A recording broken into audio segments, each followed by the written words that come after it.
আসসালামু আলাইকুম। আজ আমি আপনাদের সাথে শেয়ার করব কিভাবে ফটোশপ দিয়ে যে কোনো ইমেজ বা ফটো ম্যানিপুলেশন করতে হয়।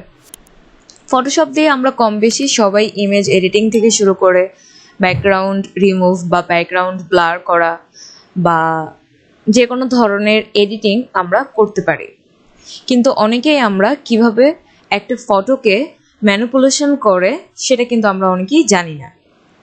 ম্যানিপুলেশন মানেটা হলো কোনো ছবিকে বা কোনো ইমেজকে আপনি কিভাবে ট্রান্সফর্ম করে অন্য একটা লুক দিতে পারেন।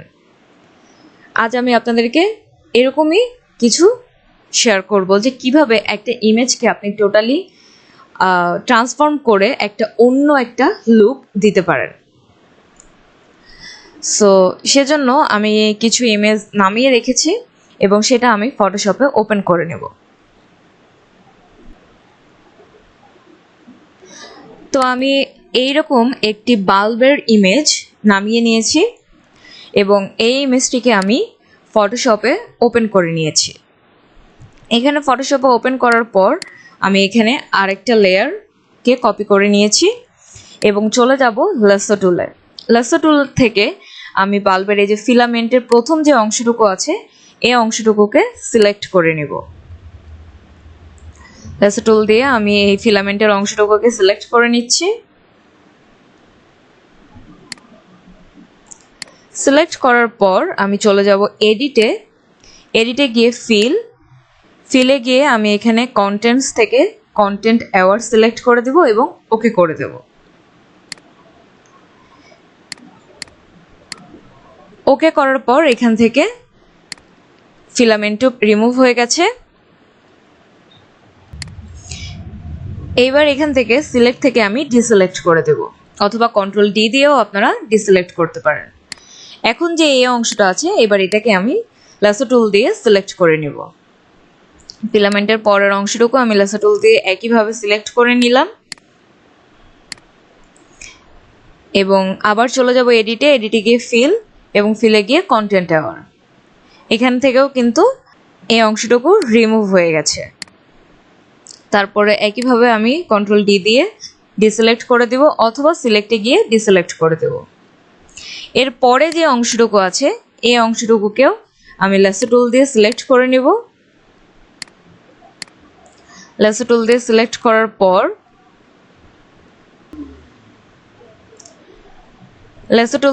করার পর আমি এখানে ক্লোন স্ট্যাম্প টুলে যাব এবং ক্লোন স্ট্যাম্প টুলে গিয়ে আমি একটু জুম আউট করে এখান থেকে ক্লোন করে নিয়ে খুব কেয়ারফুলি এই লেসো টুলের মধ্যে যতটুকু সিলেক্ট করা আছে এখান থেকে এই জিনিসটুকুকে এই অবজেক্টটুকুকে আমি রিমুভ করে দেব খুব কেয়ারফুলি। এভাবে আস্তে করে আমি রিমুভ করে দিচ্ছি এবং পারফেক্টলি স্ট্যাম্প টুলের মাধ্যমে এটা রিমুভ হয়ে গেছে। এবার আমি সিলেক্ট থেকে ডিসিলেক্ট করে দিচ্ছি। এখন যেটা করব এখানে আমি একটা ওয়াটার স্প্ল্যাশের ইমেজ নিয়ে আসব। এখানে আপনারা সরাসরি চাইলে ওপেন করতে পারেন অথবা প্লেসের মাধ্যমেও এখানে ইমেজ নিয়ে আসতে পারেন। এখান থেকে এইভাবে ড্র্যাগ অ্যান্ড ড্রপ করলেও হবে অথবা আপনারা চাইলে সরাসরি ফাইলটাকে ওপেন করে নিয়েও এখানে এইভাবে ছেড়ে দিতে পারেন।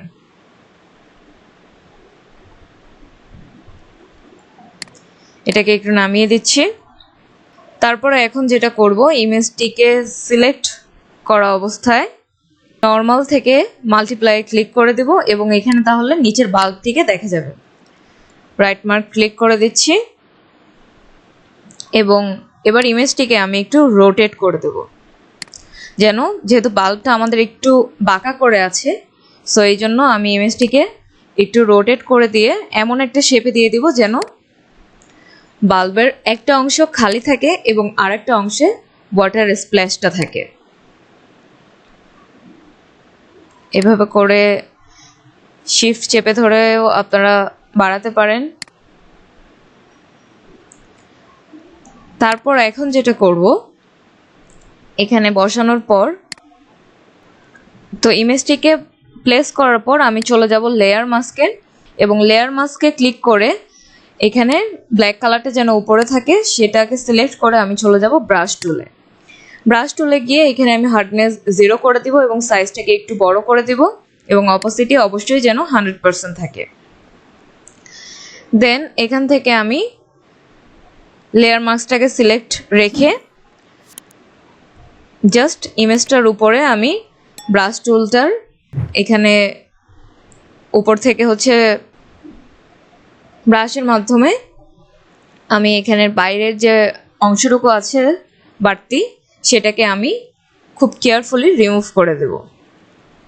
এভাবে রিমুভ করার পর জাস্ট উপরের বাল্বের উপরের অংশটুকু আমি এভাবে হোয়াইট রেখে দেব এবং চারপাশে যেই ওয়াটারের যে স্প্ল্যাশ যে ইমেজটা আছে বাল্বের বাহিরের অংশটুকু সম্পূর্ণ আমি রিমুভ করে দিচ্ছি।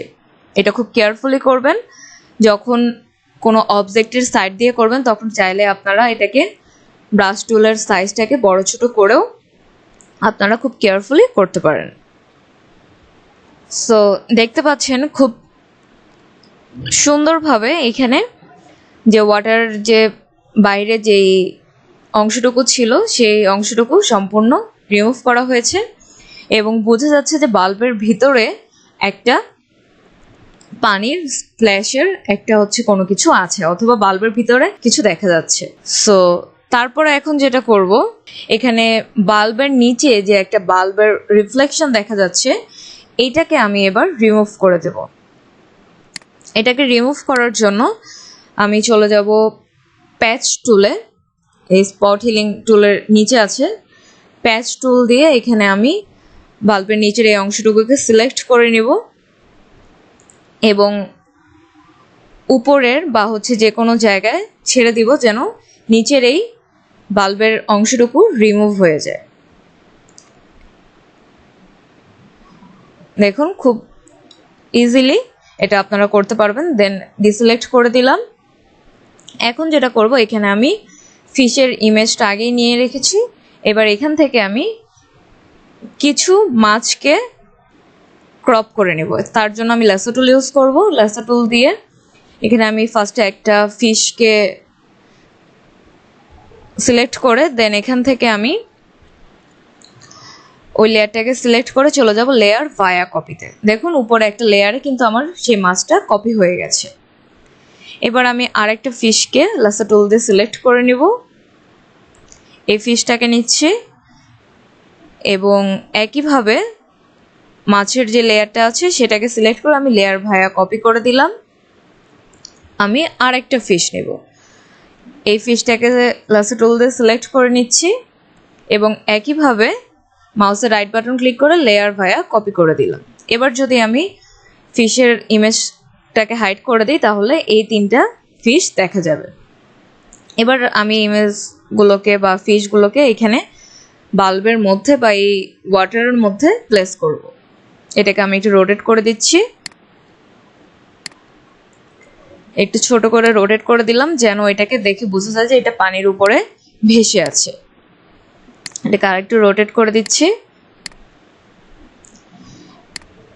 এবং এটাকে আমি ওয়াটারের নিচের লেয়ারে নিয়ে যাচ্ছি যেন বোঝা যায় যে অর্ধেক অংশ এটার পানিতে আছে এবং অর্ধেক অংশ পানির উপরে আছে।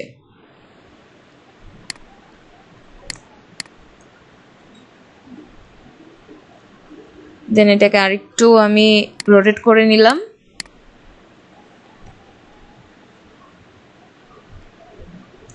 তারপরে আমি বাকি যে ফিশ দুটো আছে এই দুটোকে একটু প্লেস করে নেব। কন্ট্রোল টি দিয়ে সিলেক্ট করে ছোট করে নিলাম একটু। একইভাবে এটাকেও সিলেক্ট করে কন্ট্রোল টি দিয়ে সিলেক্ট করে দেন আরেকটু ছোট করে এখানে প্লেস করে দিলাম। দেখুন এখানে এখন একটা লুক দেখা যাচ্ছে যে বাল্বের ভিতরে পানি আছে এবং পানির মধ্যে কিছু ফিশ ঘুরে বেড়াচ্ছে বা হচ্ছে কিছু ফিশ আছে। তো এখানে এই যে যেভাবে করে ইমেজটাকে ট্রান্সফর্ম করা হলো, বেসিক্যালি এটাকেই বলা হয় ফটো ম্যানিপুলেশন, যেটা আমরা ফটোশপের মাধ্যমে খুব ইজিলি করতে পারি। এখন আমি যেটা করব, মাছগুলোকে আরেকটু আমি ঠিকঠাক করে দিচ্ছি।